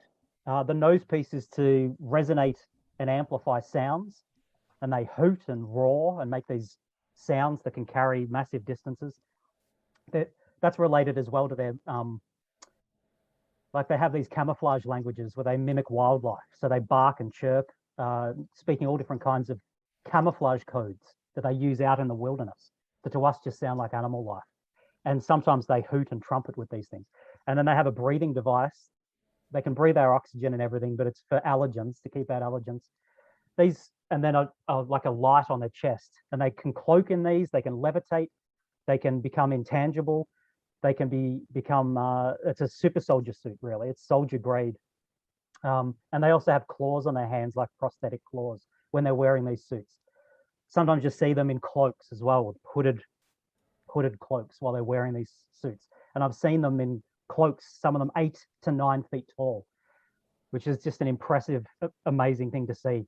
But they have technology in the helmets, and with this they can control other devices. They can control their craft. They can control you and overtake your consciousness and move you around, mesmerize you, make all sorts of suggestions to you. And where do you and they begin and end? Well, that's something that's unanswerable in the end. That sort of ties into what someone was saying before. I've forgotten who was talking about it, sorry, but the idea that you don't really understand or know exactly what thoughts or ideas are your own when they're manipulating in this kind of way. Yeah, so consciousness is important, perhaps on a metaphysical level, like that, but also definitely on the level of their technologies seem to use and require that to interface. And they also control animals in this way, control wildlife, control us, and control their own devices and things. Yeah. Yeah, this is what's wild too about them consciously interfacing with their craft. That there's no real physical interface, and that's our biggest issue. Is how we interface with our technologies. They can already think faster than us, but for us to think and then send that signal down to the finger to push the button, that's the issue, right? That's why computers are so huge. They can cram it into something that big, but for you to interface with it and enjoy the product, enjoy the experience, it has to be large enough for us to interact with. So this tapping it into consciousness is a very interesting way to go about that. Do you mind sharing that story with us, brother? Just because, honestly, I just want everybody to hear it. This is the eyes you're Yes. talking about? Yes. Okay, yeah, so this is like hijacking my visual cortex or something. I'm not sure how they do it. But in some circumstances, they don't allow me to see what's happening at the time. And it's like they may think it will frighten me too much. I'm not quite sure. But there have been instances where I wake up at night and I can feel that they're there. I just get this feeling in my body and I know there's a presence in the house. And then I see the ceiling of my bedroom, and like on the periphery of my vision, I can see like the lamp on a desk. But then when I turn my eyes, the image doesn't change. And when I turn my head, it's still the same image of the ceiling. And then I feel their hands on me. And sometimes I'll levitate first, but sometimes they'll just be there. I'll feel their hands on me, doing things to me. Usually it doesn't hurt, but it sounds like it should, like they're opening me up. In the morning, there'll be nothing. But even turning me over onto my front and pushing my head into the bed, and I can still only see the ceiling and the lamp and everything. So yeah, that's the one that gives you the chills. Yeah. Yes, every time. And only because it's like they take a snapshot of your vision, a screenshot of how you could do it on your phone, and whatever you're seeing, no matter what's going on around it, that's what you're seeing. And so for their ability to hijack your vision like this, and like it's open, but that is, to me, that trips me out so much. It's so disorienting. It does sound quite primitive though, in a way. Like this is the thing. You'd like to think that technology was more sophisticated so they could allow for that. Right. But it's like they're just going, oh, we'll just use this. We haven't got the right devices on us or something like that. We'd have to go home again to get the stuff. Yeah. So in some ways, it strikes me as being sort of a low-grade technology, but it's still like impressive. Still impressive. Yeah, it's like putting a gorilla in a cage and just putting a paper mural of the jungle up behind it. It's like it's so not real. It's in our minds we make them feel better, but it's like even they're like that. We know that's not trees, dude. It's just an interesting thing. So I want to kind of continue with this consciousness thing. So Dr. Scott, what's your thoughts on this? Because I know you've thought about it. Yeah, well, I guess people say that they see things going through the walls, or they see them levitating, which is impossible for us. But then it makes me wonder whether our reality is real too, because we may just have all these limits that aren't real. And it's not like they're affecting us so that we see something different. It's just that we're limited in our reality, and maybe we're just not seeing reality. I think about this a lot with our visual acuity, how, you've got the stuff outside of it, and then even our hearing. Like we can only go 20 hertz to 20 kilohertz. Dog whistles, obviously, there's low hums that occur outside of our hearing range. And so, yes, maybe there's something, even another sense that we're governed by, to have this experience. And then that's the real question is why? I'm just curious what all of you think about this. Why were you contacted? Like, why you, and why haven't I? Why haven't Mark and I been contacted yet? I think we're high vibe guys. We would be a lot of fun on a UFO. I think it's just because I would ask too many questions. It wouldn't shut up. Maybe that's their thing. They just brought me back real quick, and they're like, "Don't let him remember this. He talks too much." So, Denise, why do you think it was you? My personal opinion, I think that I signed up for this. I agreed, I signed a contract, I did something that brought it on so early in my life, and it's just going to continue. It was in my family. I don't know if they felt the same. I never asked them, but that's just my opinion. Simple. I think I agreed to it. Pam, what do you think? Yeah, I have to agree with Denise. I think that I've lived many, many lives in pursuit of these types of things, like a better understanding of consciousness, and whether that be through medicine or religion. But I do feel a very strong connection to past lives, and having lived this type of life of being on a path of exploration and knowledge seeking. And I also think that you can be born into bloodlines that are more conducive to having experiences. And for me, it comes through my maternal ancestry, which is Native American and Spanish Basque. I have a lot of women in the history of my family that were healers and root doctors, midwives, psychics, great grandmother, great aunts, my mom.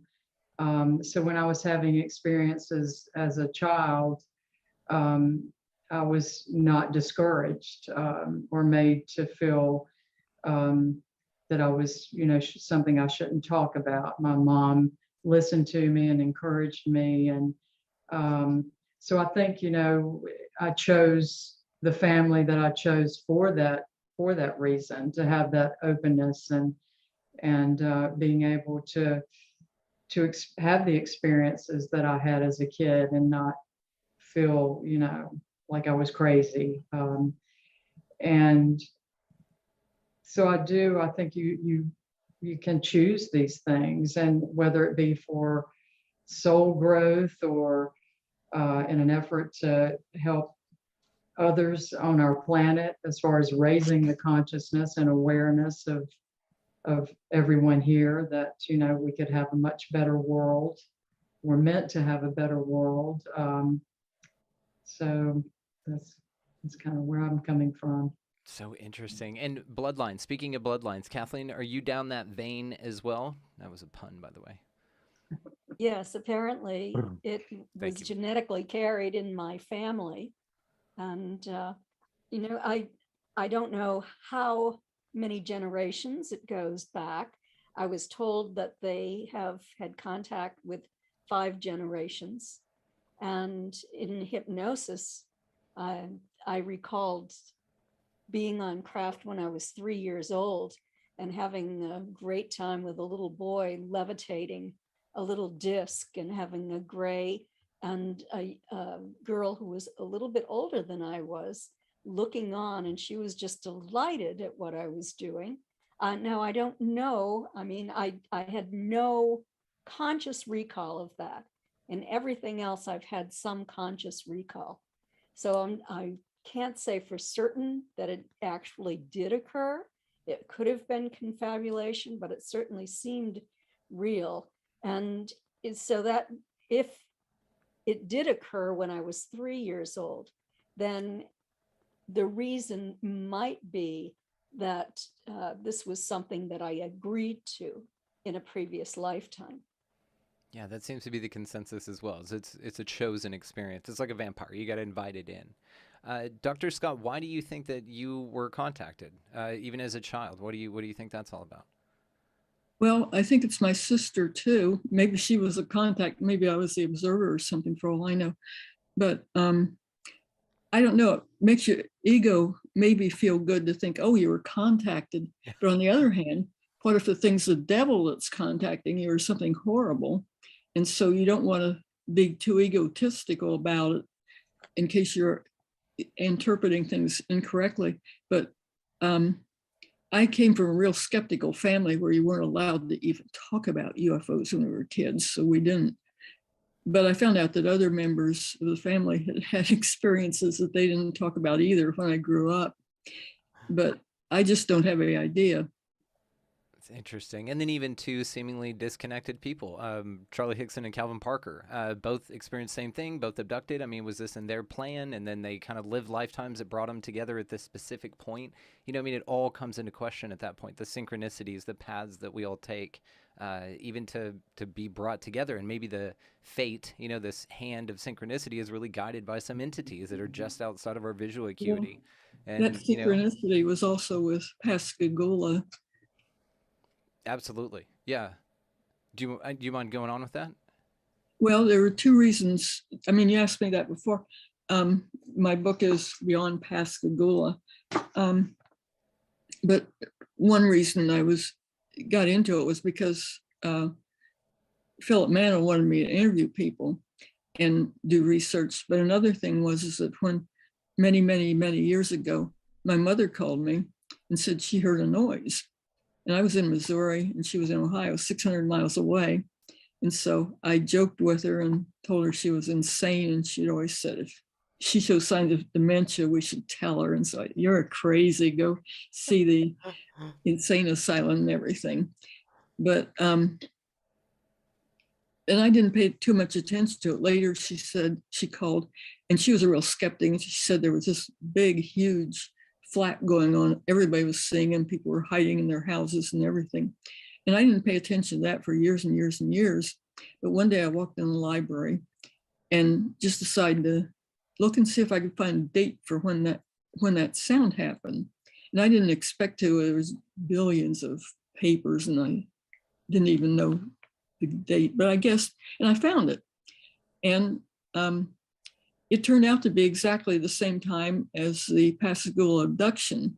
And so something happened to me the same time as that.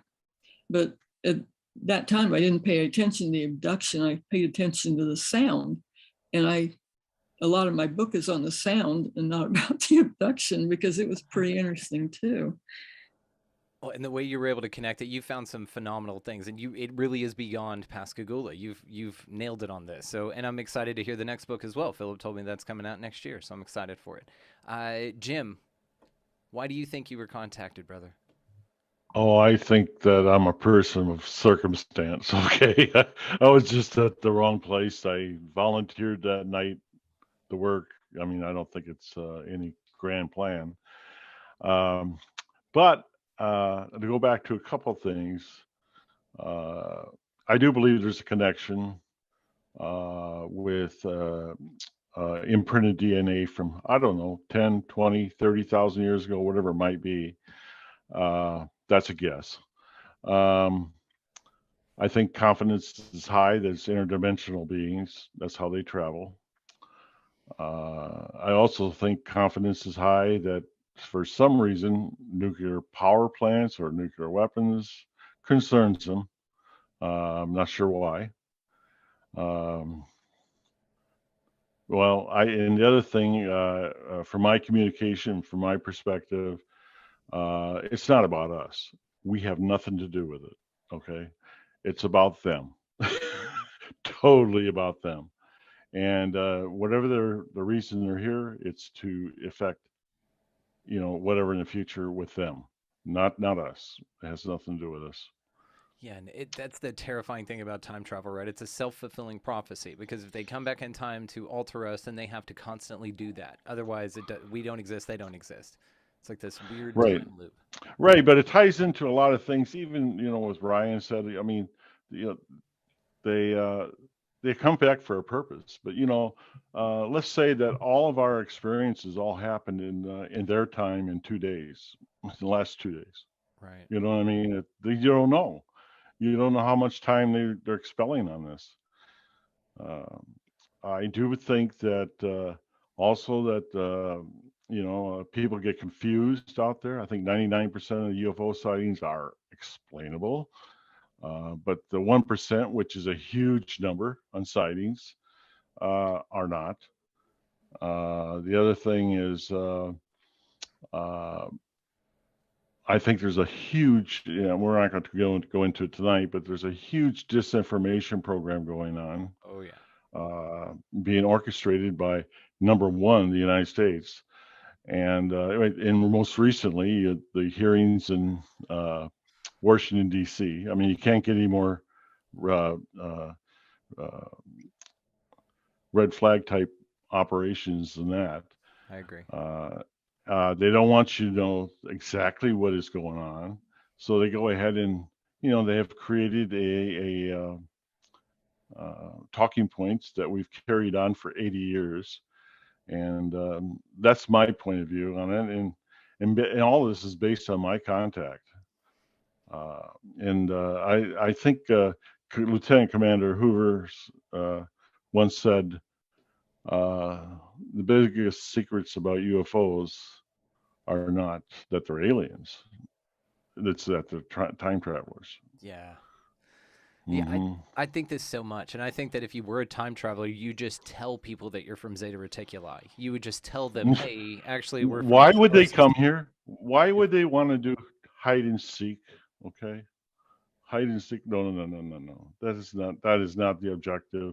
I mean, once in a while, these craft are seen. One of the other working theories we have, I'm not discounting people that have sightings and in contact like with grays and stuff like that. I'm not discounting that. One of the things that we have a working theory on is that they are not, as human beings, able to go ahead and do this type of travel. Okay, this interdimensional travel. It's just too harsh corporeal on us. So they have created beings, robot type, humanoid type beings, maybe the grays, who knows. And that is what are able to actually physically come back or interdimensionally travel in time.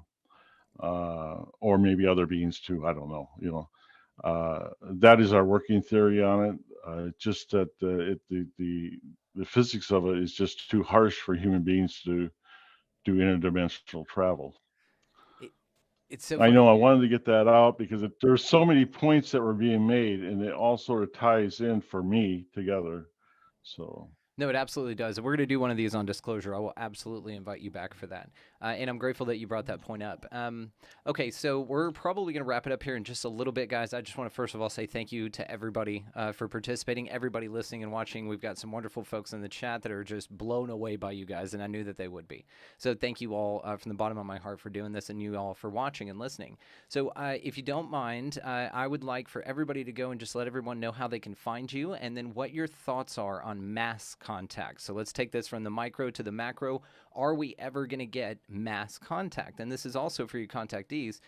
Have you ever asked, like, hey, why don't you guys just land? Like a huge, like Independence Day, bunch of craft everywhere, but just don't blow us up, kind of a thing, and just let everybody know what's going on here. So, Ryan, let's start with you, brother. Yeah. So my book. So do I plug my book here? Is that what you mean? Yeah, hell yeah. Is Plug it. I'm going to link all the ways to find you guys, but just in your own words. Okay, cool. Yeah. Yeah, so my book's available on Amazon, published by Philip Mantle at Flying Disc Press, if anyone wants to check that out. And then I also have a YouTube channel, which is my name, Ryan Musgrave Evans, if people, and my email's there in the About section on that if people want to say g'day. There have been a few people related to, disclosure and mass sightings or whatever. There have been a fair few people, not a huge amount, but some who have read my book and watched my channel and have attempted to contact the same beings that I'm in touch with. Some people to dramatic effect already. Using a lot of devices that ghost hunters would normally use. So devices so that there's a vocabulary of words that can be picked. Also devices that are picking them up, detecting movement and things like that. So it seems as though they're prepared to break the rules and present themselves to us and even have interactions and discussions provided they follow certain protocols. And these protocols are not revealing themselves and saying g'day as flesh and blood entities and then allowing you to remember it. Now, they do that to people sometimes, but the person would not, under normal circumstances, remember. Yeah, so there's already been some interesting interactions with people going on camping trips into wilderness areas, playing the Sierra Sounds, which are mudgeonor. Not lots of people think the Sierra Sounds recorded by Ron Moorhead and Al Berry in the 70s were Bigfoot. They're definitely not Bigfoot. They're definitely mudgeonor. I've heard them making all these sounds. Their native language sounds like a mixture of Japanese and Korean to our ears, but then they also mix in like deep resonated sounds, sort of talking like a samurai. And you know, samurai chat is sometimes what the Sierra Sounds are called. So they've been playing some of these sounds and then actually attempting to make contact and projecting welcoming thoughts and things like that, and actually having interactions of a kind. So that's very cool. That is very cool. Well, thank you. Yeah. That is amazing, and thanks again for hanging out, man. No, Dr. thank you, Scott. man. Thanks so much. Oh hell yeah, dude! Yeah, you're here. You're a part of this, and just everyone here. Again, I promise I wouldn't fanboy out on y'all until after this, but I will. Dr. Scott, if you don't mind, just tell us where you can be found and what your thoughts are on mass contact. Well, I can be found at irenascott.com on the internet, and my books are listed. I have 4 published with Flying Disc Press. And my thoughts of contact are that maybe they've supplied us with the information that we just don't know how to understand it. Maybe they control the government. And government's telling us they don't exist and things like that. So I don't know, actually. That's fair. That's a great. I mean, it's an honest answer. I don't either. I'm just curious. That's why I'm looking to you guys. What do y'all think? Because I don't know. Denise Stoner. Yes, I have the co-authored book with Kathleen Martin, The Alien Abduction Files. I can be reached at dmstoner1@gmail.com. And what do I think? I don't think we're ready for this mass introduction. I think we've got a ways to go before they decide to introduce themselves to us. I think that's a fair assessment. Fair dinkum, as Ryan would say. Pam, what about you? Well, I can be reached through my website, which is pamelanance.com. At the bottom of the page, there is a link that will hook you up to my email if anyone's interested in communicating. But I do have information about my sort of my biography and the evidence that I've collected over the years in not only the paranormal realm, but also extraterrestrial. And some of my theories are on the website. So I encourage folks to check it out. I do have 2 upcoming publications. I'm co-authoring 2 books, one with William Henry called Ascension, and that will be published in December of 2022. And a co-author with Neil Gore, who is the founder of Portal to Ascension. And his book is called Sound, and that's coming out in February of 2023. So, and I'm also working on a draft book of an encounter that I had in 2015 on Chris Bledsoe's property. It was a 2-hour missing time event, and Kathleen has helped in reviewing some of that footage that was captured that evening. So that's kind of what's happening in the media and website realm. And as far as a mass sighting, I don't know if as a full planet Earth that we're all prepared for, you know, some race of beings to come down and announce themselves. But if you look at the number of people who have encounters daily, weekly, monthly, yearly, in a sense, we are having mass sightings, but they're just more individualized and with different entities coming from either different planetary systems or different dimensions. So I do think in a sense that mass sightings are going on. I just don't think that we're prepared for them to land on the White House lawn. You know, that would be kind of a different scenario. Yeah, and if they do, I don't know that they'd be ours. I don't know it'd be something that we'd want to be a part of. Kathleen, what are your thoughts on that? Well, you can reach me at kathleen-marden.com. You can purchase autographed copies of my 6 books there.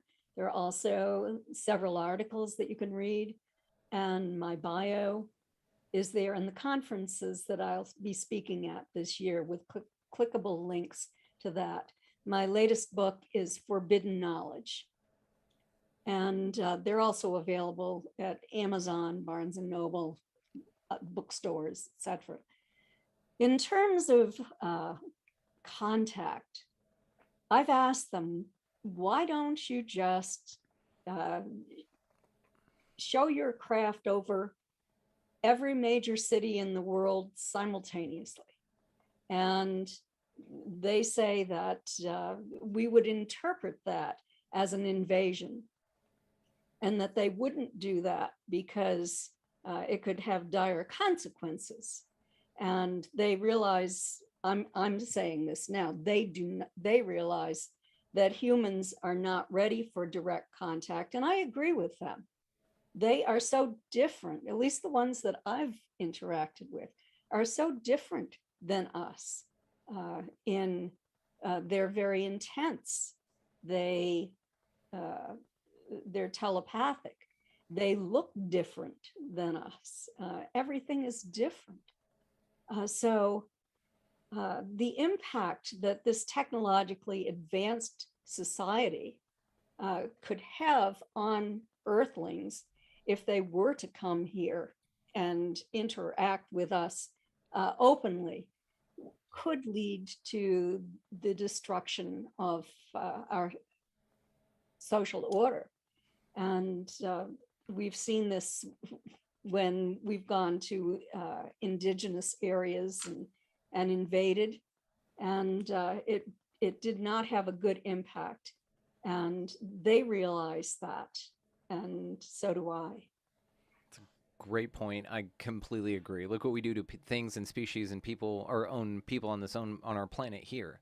Yeah, I agree with that sentiment. Jim Pinnison, man, how can they find you, and what are your thoughts on mass contact? Okay. I got you unmuted, don't I? Yes, sir. Sorry. Okay.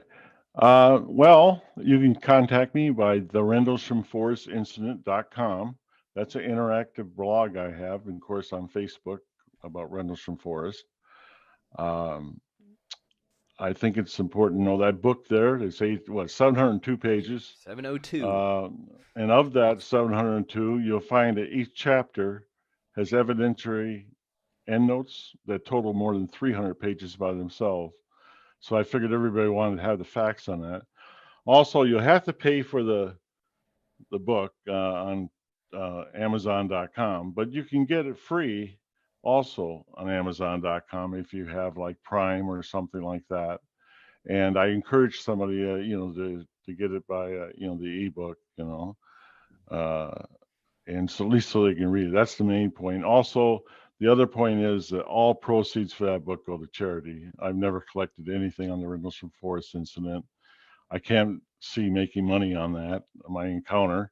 So you can rest assured. I think this year I started out with St. Jude. I think in July it goes to Wounded Warrior. So keep that in mind when you're buying a book. Yeah. And it's a phenomenal, comprehensive breakdown. It's a wonderful book, and thank you. Thank Mark you. Gober, my man. Oh, Jim, mass contact. What are your thoughts? My apologies, guys. Mass contact. Well, my site was my sighting was mass contact. I mean, we had 200 people. Does that constitute mass sighting? It definitely does. Okay. Thank you. Okay. Yes, sir. It was 200 people. So, Well and it was all people that could actually know what they're looking at. Right. I mean, they know it wasn't, a Russian aircraft or a satellite or some stuff like that. We also included, and it goes in the book in a lot of detail, but there was that I know, there was 60 civilians on top of all that, so it's a huge mass sighting that took place. And then if it wasn't good enough, it came back 2 days later. Yeah. So Okay. Just in case. Okay. just in case. But I don't think you're gonna have a mass sighting like in Washington D.C. I tell you what, you're never gonna see anything like that. I think the best. I don't even think you're gonna see disclosure. Okay, that's not gonna happen. Yeah. People can wish for it, they can think about it. It's not going to happen for many of the reasons that like even Marlene or what's it, Kathleen was talking about. We're not prepared for, I guess, what it really is. I guess is a phenomena or what we think it is. So, and I think the other part is that government's so they're so uh, separated on stuff like the Navy, the Air Force, everything else, all these little entities. Um, they don't know what the left hand don't know what the right hand's doing. And I think that, and they have a ingenious, we talked about this at another show, but they have an ingenious way of making it non-accessible through Freedom of Information Acts and stuff like that. It's just brilliant how they do it. So, and those there are the facts. Absolutely. And you were in the service, and thank you again for your service, man. I have a high reverence for folks that choose to do that. So thank you. I really enjoyed it. Okay. I did. I always enjoy doing things for people. Well, we're grateful. And you get an incredible story out of it as well. So thank you. And it is fascinating. And we will go down that rabbit hole on the next one for okay. Sure, brother. Later. Thank you so much. Thanks. Yeah.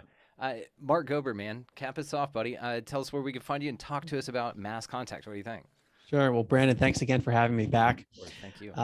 For those interested in learning more, you can see my website, markgober.com, markgober.com. And my 3 books are currently available on Amazon. The 4th one will be out later this month, June 2022, called An End to Upside Down Contact, UFOs, Aliens, and Spirits, and Why Their Ongoing Interaction with Human Civilization Matters. And also my podcast is called Where is My Mind, on many of the topics of consciousness that we talked about tonight. In terms of mass contact, I don't really know, but I think there have been some examples historically, depending on what people believe about those, the case reports, but like Fatima, Portugal in 1917, thousands of people apparently witnessed things. Different people saw different things, but that was a pretty big mass sighting. The Phoenix Lights is another example that comes to mind. So in some regard, we've had maybe mini mass sightings, but my view, just as an opinion, is that there is a process of evolution of consciousness that starts with each individual, and maybe contact will be in that manner as well. It's sort of a grassroots process where it starts with us. And as we each individually evolve, maybe we will see more contact broadly. Could not agree more. I cannot thank you all for joining me on this. This has been a tremendous, tremendous conversation. We could go on and on and on for this, but that's another thing. I'm going to be linking all of the ways these folks can contact y'all, reach out, further research your research, and get to know you guys a little bit better and get as excited about all of you as I am. So thanks again to everybody out there watching and listening, and thank you all my panelists. If you want to hang out afterwards for a little bit in the after party, we can do that, but I'm going to stop the live. I'm going to leave you guys with this final thing. Think about this week, guys. Until next time, you could be in a screen memory right now on a UFO, and you wouldn't even know it. Thank you all so much for listening. We appreciate it, guys.